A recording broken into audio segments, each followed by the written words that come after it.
Sir ಇನ್ನು flirt ಒಂದು positive vibe ಕೊಡ್ತಿದೆ ಟ್ರೈಲರು ಮತ್ತು ಸಾಂಗ್ಸ್ ಎಲ್ಲ ನೋಡಿದಾಗ. ನಿಜ ಪಾಸಿಟಿವ್ ವೈಬ್. ಅದಕ್ಕೆ ಅಲ್ವಾ KVN ಅವರು ರಿಲೀಸ್ ಮಾಡ್ತಾ ಇರೋದು. ಸೊ KVN ಅವರು ಈ ಸಿನಿಮಾನ ರಿಲೀಸ್ ಮಾಡ್ತಿದ್ದಾರೆ ಅಂತಂದರೆ ಅದು ಸುಮ್ಮನೆ ತಮಾಷೆ ಅಲ್ಲ.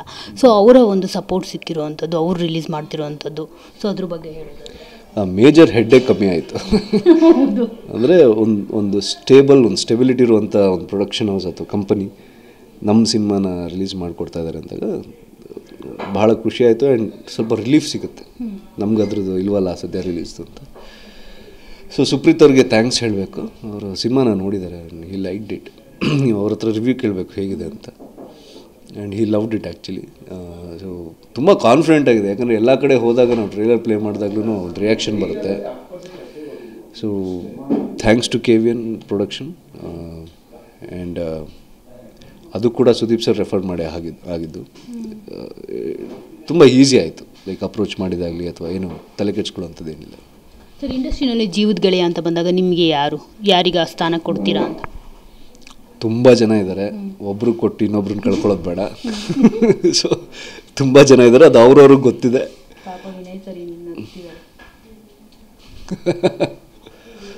ಸೊ ಒಬ್ರು ಕೊಟ್ಟು ಇನ್ನೊಬ್ರನ್ನ ಕಳ್ಕೊಳ್ಳೋದು ಬೇಡ ಅಷ್ಟೇ.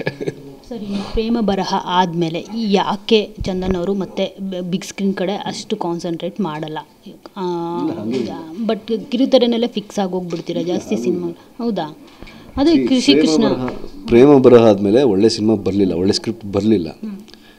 ಸೊ ಆ ಟೈಮಲ್ಲಿ ಡೈರೆಕ್ಷನ್ಗಿಂತ ನಾನು ಸ್ಕ್ರಿಪ್ಟ್ ಮಾಡ್ತಾಯಿದ್ದೆ. ಸಡನ್ನಾಗಿ ಕೋವಿಡ್ ಬಂತು.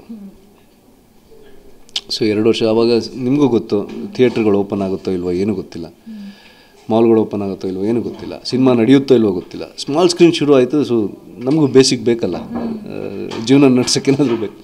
ಸೊ 2 ಸೀರಿಯಲ್ ಕಮಿಟ್ ಆದೆ, 2.5 ವರ್ಷ ಮಾಡಿದೆ. ನಂತರ ಮತ್ತೆ ಈಗ ಸದ್ಯಕ್ಕೆ ಸ್ಮಾಲ್ ಸ್ಕ್ರೀನ್ ಬೇಡ ಅಂಥೇಳಿ ಸಿನಿಮಾ ಮಾಡೋಣ ಅಂಥೇಳಿ ನಾನು ಶುರು ಮಾಡಿದ್ದು. ಸೊ ಎಲ್ಲೂ ನಾನು ಬಿಗ್ ಸ್ಕ್ರೀನ್ ಬೇಡ ಅಂತ ಹೇಳಿಲ್ಲ ಅಥವಾ ಸ್ಮಾಲ್ ಸ್ಕ್ರೀನು ಬೇಡ ಅಂತ ಹೇಳಿಲ್ಲ.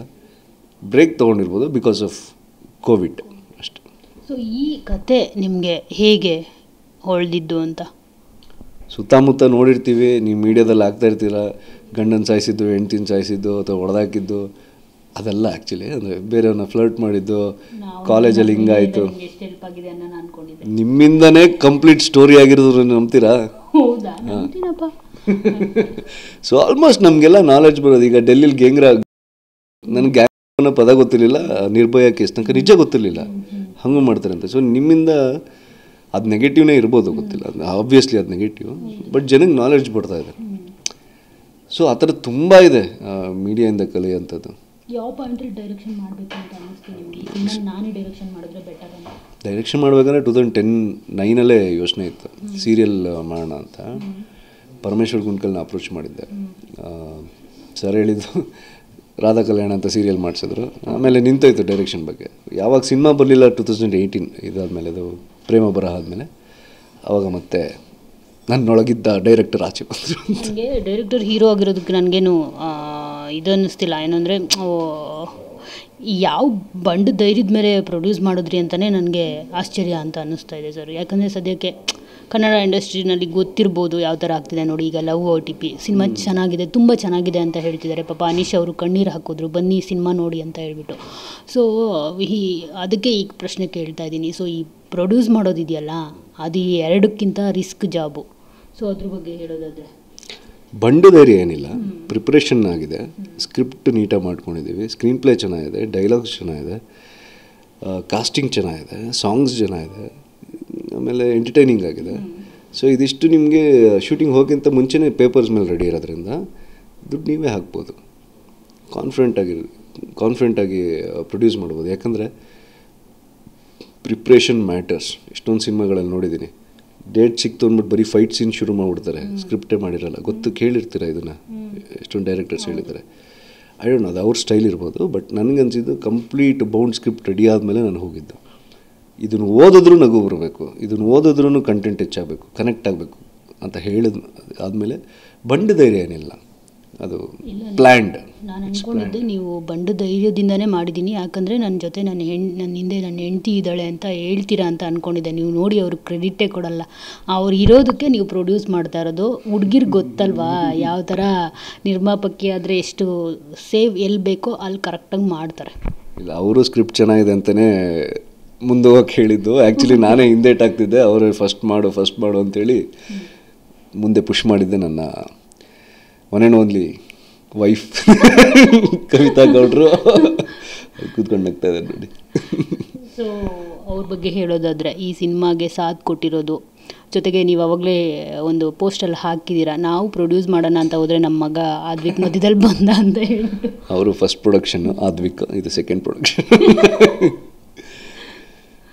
ಸೊ ಇದು ಅವರು ಪ್ರೆಗ್ನೆಂಟ್ ಆಗಿ 6 months ಪ್ರೆಗ್ನೆಂಟ್ ಶೂಟಿಂಗ್ ಶುರು ಆದಾಗ ಅಲ್ಲಿಂದ ಇಲ್ಲಿ ತನಕ ಲೈಕ್ 80% ಮಗು ಬಗ್ಗೆ ಅವರೇ ನೋಡ್ಕೊಂಡೆ. ನಾನು ಒಂದು 20% ಕಾಂಟ್ರಿಬ್ಯೂಷನ್ ಇರ್ಬೋದು. ಅದು ಬಿಟ್ಟು ಸಿಂಗಲ್ ಹ್ಯಾಂಡೆಡಾಗಿ ಮನೇನೂ ನೋಡ್ಕೊಂಡಿದ್ದಾರೆ, ಎಲ್ಲ ಪ್ರತಿಯೊಂದನ್ನು ಫ್ಯಾಮಿಲಿ ಅನ್ನೋದು ಅವರೇ ಫುಲ್ ಜವಾಬ್ದಾರಿ ತೊಗೊಂಡಿದ್ದಾರೆ. ಈ ಸಿನಿಮಾ ಮುಗಿದ್ಮೇಲೆ ನಾನು ಮತ್ತೆ ಮನೆಗಿನೆಲ್ಲ ಒರೆಸ್ತಾ ಇರ್ತೀನಿ ಅನ್ಸುತ್ತೆ, ಗೊತ್ತಿಲ್ಲ. ಕಸ ಗುಡಿಸಿ, ಮನೆ ಒರೆಸಿ, ಪಾತ್ರೆ ತೊಳೆದು, ಅಡುಗೆ ಮಾಡಿ ಎಲ್ಲ ನಾನು ಮಾಡಬೇಕಾಗತ್ತೆ. ಸೊ ರಿಲೀಸ್ ಡೇಟ್ ತನಕ ಟೈಮ್ ಕೊಟ್ಟಿದ್ದಾರೆ. 1-2 ವಾರ ಎಕ್ಸ್ಟೆಂಡ್ ಆಗ್ಬೋದು.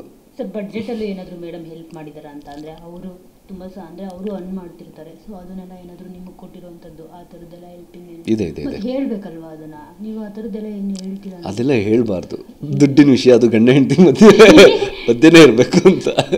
ನೋ ಹಂಗಲ್ಲ. ಇವಾಗ ನಿಮ್ಮ ವೈಫು ಈಗ ಹೇಗಿದೆ ಸಮಾಜ ಅಂತ ಅಂದರೆ, ಈಗ ಗಂಡ ಹೆಂಡತಿ ಹೇಗಿರ್ತಾರೆ ಅಂದರೆ, ನಿನ್ನ ದುಡ್ಡು your money is your money, my money is my money, your money is also my money ಅಂತ ಹೇಳೋ ಕಾಲ ಇದು. ಸೊ ಹಾಗಾಗಿ ನಿಮ್ಮ ವೈಫು ಹುಡುಗಿರು ಹೇಳಿದ್ದು ಅದನ್ನೇ ಹೇಳ್ತಿರೋದು, ನಮ್ಮ ಹುಡುಗಿ ಗ್ರೇಟ್ ಅಲ್ವಾ ಅಂತ ಹೇಳ್ಬಿಟ್ಟು. ಯಾಕಂದರೆ ನಿಮಗೆ ಕೊಟ್ಟಿದ್ದಾರಲ್ವಾ, ಸೊ ಅದನ್ನು ನೀವು ಜಾಸ್ತಿ ಹೇಳಬೇಕಲ್ವಾ? 100% ಅದಕ್ಕೆ ಮದುವೆ ಆಗಿರೋದು, ಹುಡುಗಿ ಗ್ರೇಟ್ ಆಗಿರೋದಕ್ಕೆ. ಇಲ್ಲಿ ನಮ್ಮ ಮಧ್ಯೆ ಯಾವತ್ತೂ ದುಡ್ಡಿನ ವಿಷಯನೇ ಬರಲ್ಲ. ನಾನು ಹೇಳ್ತಾ ಇರ್ತೀನಿ ಯಾವಾಗಲೂ ಕವಿತೆಗೆ, ನಮ್ಮ ಲೈಫ್ ಥರ ಇರಬೇಕು ಅಂತ ಎಷ್ಟೊಂದು ಜನ ಕನ್ಸು ಕಾಣ್ತಾ ಇರ್ತಾರೆ. ಲೈಕ್ ಒಂದು ಅಲ್ಪ ಸ್ವಲ್ಪ ಫೇಮ್ ಇದೆ, ಅಲ್ಪ ಸ್ವಲ್ಪ ದುಡ್ಡಿದೆ, ನೆಮ್ಮದಿ ಇದೆ, ಒಳ್ಳೆ ಮಗು ಇದೆ, ಅಪ್ಪ ಅಮ್ಮ ಎಲ್ಲ ಚೆನ್ನಾಗಿದ್ದಾರೆ. ಸೊ ಇಷ್ಟಿದ್ರೆ ಸಾಕು, ಲೈಫ್ ಸೆಟಲ್ಡಾಗಿ ಆರಾಮಾಗಿರ್ತೀವಿ ಅಂತ. ಸೊ ಅವು ಯಾವತ್ತು ದುಡ್ಡಿನ ಬಗ್ಗೆ ನಿಂದು ನಂದು ಅಂತ ಬಂದೇ ಇಲ್ಲ. ಬೇಕಾದ್ರೆ ಈ ಚಾಕ್ಲೇಟ್ ವಿಷಯದಲ್ಲಿ ಬರುತ್ತೆ, ಸ್ವೀಟ್ ವಿಷಯದಲ್ಲಿ ಬರುತ್ತೆ, ಚಿಕನ್ ಪೀಸ್ ವಿಷಯದಲ್ಲಿ ಬರುತ್ತೆ, ದುಡ್ಡಿನ ಬಗ್ಗೆ ಯಾವತ್ತೂ ಬಂದಿಲ್ಲ. ಸರಿ, ನೀವು ಎಷ್ಟು ಥಿಯೇಟರ್ಸ್ ಪ್ಲ್ಯಾನ್ ಮಾಡಿದ್ದೀರಾ? ಮತ್ತು ನಿಮ್ಮದು ಕಾಮಿಡಿ ಅಂತ ಅನ್ನಿಸ್ತು ನನಗೆ, ಕಾಮಿಡಿ ಜಾನರ್, ಬಟ್ ಬೇರೆ ಇದೆ ಅಂತ ಹೇಳ್ತಿದ್ದಾರೆ. ಫಸ್ಟ್ ಹಾಫ್ ಕಾಮಿಡಿ ಇರ್ಬೋದು, ಸೆಕೆಂಡ್ ಹಾಫಲ್ಲಿ ಟ್ವಿಸ್ಟ್ ಇರ್ಬೋದು. ಸೊ ಸಾಕಷ್ಟು ಟ್ವಿಸ್ಟ್ಗಳಿದೆ ಅಂತಲೂ ಕೂಡ ಹೇಳ್ತಿದ್ದಾರೆ. ಜೊತೆಗೆ 28 GSTನೂ ಬರ್ತಾ ಇದೆ, ಅದು ಕೂಡ ಕಾಮಿಡಿ ಸಿನಿಮಾ.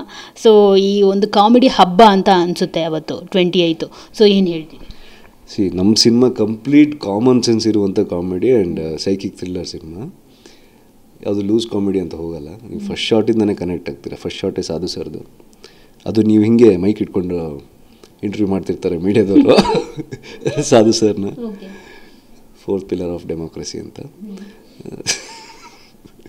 ಸೊ ಅಂದರೆ ಡೈಲಾಗ್ ಇದೆ ಅದರಲ್ಲಿ. ಸೊ ಏನು ತಲೆ ಕೆಡ್ಸ್ಕೊಳ್ಳೋದೇನಿಲ್ಲ, ಎಲ್ಲ ಬರ್ತಿರೋದೆಲ್ಲ ನಮ್ಮ ಕನ್ನಡ ಸಿನಿಮಾನೇ. ಅದಕ್ಕೂ ಒಳ್ಳೇದಾಗಲಿ, ನಮ್ಮದಕ್ಕೂ ಒಳ್ಳೇದಾಗುತ್ತೆ ಅಂತ ನಾನು ಅಂದ್ಕೊಂಡಿದ್ದೆ. ನನಗೆ ಇನ್ನೊಂದು, ಈ ಶ್ರುತಿ ಮೇಡಮು ಮತ್ತು ಸಾಧು ಕೋಕಿಲ ಸರ್ ಕ್ಯಾರೆಕ್ಟರ್ ಇದೆಯಲ್ಲ, ಲಾಯರ್ ಕ್ಯಾರೆಕ್ಟರ್, ಅವ್ರದ್ದೇನು ಜಡಪಟಿ ಇರಲ್ವಾ ಸಿನಿಮಾದಲ್ಲಿ? ಈ ಅಪೋಸಿಟ್ ಲಾಯರ್ಸ್ ಒಂದು ಹಿಂದೆ ಇರುತ್ತೆ, ಒಬ್ಬರು ಫೆಮಿನಿಸ್ಟು, ಒಬ್ಬರು ಪಾಪದ ಲಾಯರು ನಮ್ಮ ಸಾಧು ಸರ್. ಸೊ ಅವರಿಬ್ಬರು ಮಧ್ಯೆನೇ ಇರೋದು ಟಗ್ ಆಫ್ ಅವರು. ಒಂಥರ ಶ್ರುತಿ ಮೇಡಮ್ ಬೈತಾಯಿದ್ರು, ನಾನು ಅಂಬರೀಷ್ ಸರ್, ವಿಷ್ಣುವರ್ಧನ್ ಸರ್ ಎಲ್ಲ ನಮ್ಗೆ ಹೀರೋ ಆಗಿದ್ರು, ಸಾಧು ಸರ್ ಕೊಟ್ಟಿದ್ಯಲ್ಲಪ್ಪ ಅಂತ. ಮೇಡಮ್ ಗಿಚ್ಚಿಗಿಲೀಲಿ ನೀವಿಬ್ಬರಲ್ಲೇ ಅದೇ ಒಂಥರ ಅವ್ರದ್ದು ಸಾಧು ಸರ್ ಲೈನ್ ಹಾಕತ್ತರ ಏನೋ ನಡೀತಾ ಇರೋದು ಸಣ್ಣ ಪುಟ್ಟದ್ದು. ಸಖತ್ ಕಾಂಬಿನೇಷನ್ ಅವರಿಬ್ರದ್ದು. ಸೀನಿಯರು ಜೂನಿಯರ್ ಇರ್ತಾರೆ, ತುಂಬ ಕಾಂಬಿನೇಷನ್, ಒಳ್ಳೆ ಕಾಂಬಿನೇಷನ್. ಅದಿನ್ನೂ ಇದೆ, ಅದೇ ಚಾಪೆ ಹುಡ್ಗಿರ್ ಚಾಪೆ ಕೆಳಗಡೆ ಅದು ಇದು ಅಂತ ಏನೇನೋ ಡೈಲಾಗ್ ಇದೆ, ಚೆನ್ನಾಗಿದೆ. ಬಟ್ ಸಿನಿಮಾ ಮುಗಿದ್ಮೇಲೆ ಹೇಳ್ತೀನಿ. ನಾನು ಹುಡುಗಿ ಅಲ್ವಾ, ಹುಡುಗಿನ ಸಿಕ್ಕಾಪಟ್ಟೆ ಕಾಲು ಎಳ್ದಿದ್ದೀರಾ. ಸಿನಿಮಾ ಮುಗಿದ್ಮೇಲೆ ಕೃಷ್ಣನ ಕ್ಯಾರೆಕ್ಟರ್ನ ಲವ್ ಮಾಡೋಕ್ಕೆ ಶುರು ಮಾಡ್ಬಿಡ್ತೀರಾ ನೀವು ನೋಡಿ. ಅದೇ ಹೇಳಿದ್ದು, ಇದು 2 ಕ್ಯಾರೆಕ್ಟರು ಪ್ಯಾರಲಲ್ ಆಗಿ ಹೋಗುತ್ತೆ ಒಬ್ರದೇ ಅಂತ. ನೀವು ನೋಡಿ, ನೀವು ಸಿನಿಮಾ ಮುಗಿದ್ಮೇಲೆ ಏನಾದರೂ ನೀವು ಒಂದು ಮಾತು ನೆಗೆಟಿವ್ ಹೇಳಿ ನನಗೆ. ನೆಗೆಟಿವ್ ಅಂತ ಇಲ್ಲ, ನೆಗೆಟಿವ್ ಇಲ್ಲ. ಹುಡುಗಿರ ಬಗ್ಗೆ ಯಾಕೆ ಎಲ್ಲರಿಗೂ ನನಗೊಂದು ಇದು ಬೇಜಾರು ಇರ್ತಿರುತ್ತೆ. ಎಲ್ಲ ಸಿನಿಮಾದಲ್ಲೂ ನಮ್ಮ ಹುಡುಗಿರ್ನೇ ಕಾಲು ಎಳಿತಾರಲ್ಲಪ್ಪ, ಹುಡುಗರು ಒಬ್ರು ಕಾಲು ಎಳೆಯಲ್ಲ ಅಂತ. ಇಲ್ಲಪ್ಪ, ಆಲ್ಮೋಸ್ಟ್ 99% ವಿಲನ್ಗಳೆಲ್ಲ ಹುಡುಗರೇ ಆಗಿರ್ತಾರೆ. ಅವರೇ ಹೊಡ್ಸ್ಕೊಳ್ಳೋದು, ಅವರೇ ಸಾಯೋದು. ಓಕೆ, ನೋಡಿದ್ರ ಇಂಟರ್ವ್ಯೂ ಎಂಡ್ಗೆ ಕನ್ವಿನ್ಸ್ ಆಗ್ಬಿಟ್ರಿ ನೀವು. ಸಿನಿಮಾ ನೋಡಿದ್ರೆ 100% you will start loving that this character. ಈಗಲೂ ಇಷ್ಟಪಡ್ತೀವಿ, ಸಿನಿಮಾದಲ್ಲೂ ಇಷ್ಟಪಡ್ತೀವಿ. ಸೊ ಫೈನಲಿ ಈಗ 28 ಬರ್ತಾ ಇದ್ದೀರಾ, 7th ಅಂತ ಅಂದ್ಕೊಂಡ್ರಿ, 7th ಆಗಲಿಲ್ಲ, ಈಗ 28 ಬರ್ತಾ ಇದ್ದೀರಾ, ಏನು ಹೇಳ್ತೀರಿ ಸರ್ ಕನ್ನಡದಲ್ಲಿ? ಇಲ್ಲ, ನಾವು ಹೇಳೋದೇನಿಲ್ಲ, ಸಿನಿಮಾ ಮಾಡಿದ್ದೀವಿ ಚೆನ್ನಾಗಿ. ಅವ್ರು ಹೇಳಬೇಕು ನೋಡ್ಬಿಟ್ಟು ನಾವು ಏನು ಡಿಸಿಷನ್ ತೊಗೋಬೇಕು, ಏನು ಮುಂದಿನ ಹೆಜ್ಜೆ ಹೇಗಿರುತ್ತೆ, ನೀವೇನು ಹೇಳ್ತೀರೋ ಅದ್ರ ಮೇಲೆ ನಾವು ನಿರ್ಧಾರಗಳನ್ನ ನಿರ್ಧರಿಸ್ತೀವಿ. ಸೊ ನನ್ನ ಕಡೆಯಿಂದ ಒಂದು ಒಳ್ಳೆ ಸಿನಿಮಾ, ಕಂಪ್ಲೀಟ್ ಪ್ಯಾಕೇಜ್ ಇರುವಂಥ ಸಿನಿಮಾ, ಒಂದೊಳ್ಳೆ ಲೂಪ್ ಸ್ಟೋರಿ, ಕಂಪ್ಲೀಟ್ ಲೂಪ್ ಇರುವಂಥ ಸಿನಿಮಾ, ಹೊಸ ಪ್ರಯತ್ನ, ತುಂಬ ಪ್ರಿಪೇರಾಗಿ ಮಾಡಿರುವಂಥ ಸ್ಕ್ರೀನ್ ಪ್ಲೇ ಸ್ಕ್ರಿಪ್ಟ್ ಇದು. ಡೆಫಿನೆಟ್ಲಿ ನಾನು ಸಿನಿಮಾ ನೋಡಬೇಕಾದ್ರೆ ಒಂದು ಕನೆಕ್ಷನ್ ಹುಡುಕ್ತೀನಿ. ಐದರ್ ನಗಿಸ್ತೀರಾ ಅಥವಾ ಅಳಿಸ್ತೀರಾ ಅಥವಾ ಎಮೋಷನ್ ಮಾಡಿಸ್ತೀರಾ ಅಥವಾ ದೇಶ ಪ್ರೇಮ ಹುಟ್ಟುತ್ತಾ, ಏನೋ ಒಂದು ಕನೆಕ್ಷನ್ ಬೇಕು ಅಂತ. ಸೊ ಡೆಫಿನೆಟ್ಲಿ ನಿಮಗೆ ಈ ಸಿನಿಮಾ ಫಸ್ಟ್ ಶಾಟಿಂದ ಕನೆಕ್ಟ್ ಆಗುತ್ತೆ. ಸೊ ಅದು ಸರ್ದು ಫಸ್ಟ್ ಶಾಟು. ಸೊ ಥಿಯೇಟ್ರಲ್ಲಿ ನೋಡಿ ಮಜಾ ಬರುತ್ತೆ. ಆಮೇಲೆ ನನಗೆ ಹೇಗಿದೆ ಅಂತ ಇನ್ಸ್ಟಾಗ್ರಾಮಲ್ಲಿ ಮೆಸೇಜ್ ಮಾಡಿ, ಇಲ್ಲ ಮೇಡಮ್ಗೆ ಹೇಳಿ. Okay, thank you. So all the best, ಒಳ್ಳೇದಾಗಲಿ ನಿಮಗೆ. Thank you so much. Thank you. So ನೋಡಿದ್ರಲ್ಲ, ಇದಿಷ್ಟು ಚಂದನ್ ಕುಮಾರ್ ಅವರ ಮಾತು. ಇದೇ 28th ಫ್ಲಡ್ ಸಿನಿಮಾ ಬರ್ತಾ ಇದೆ. ಸೊ ನೀವೇನಾದರೂ ಫ್ಲಡ್ ಮಾಡಬೇಕು ಅಂತ ಅಂದ್ಕೊಂಡಿದ್ರೆ, ಇಲ್ಲಿದ್ರೆ ಫ್ಲಡ್ ನಿಮಗೇನಾದರೂ ನಡೆದಿದ್ರೆ, ಸೊ ಅದರಿಂದ ಹೇಗೆ ಆಚೆ ಬರೋದು, ಅದು ಮೇ ಬಿ ತೋರಿಸಿರ್ಬೋದು ಸಿನಿಮಾದಲ್ಲಿ. ಸೊ ಅದೆಲ್ಲ ತಿಳ್ಕೊಬೇಕು ಅಂತಂದರೆ ನೀವು 28th ನಿಮ್ಮ ನಿಯರ್ ಬೈ ಥಿಯೇಟರ್ಗೆ ಹೋಗಿ ಫ್ಲಡ್ ಸಿನಿಮಾ ನೋಡಿ. ಕ್ಯಾಮ್ರಾ ಪರ್ಸನ್ ಮುತ್ತುರಾಜ್ ಜೊತೆ ಮಂಗಳರಾಜ್ ಗೋಪಾಲ್, TV9 ಬೆಂಗಳೂರು.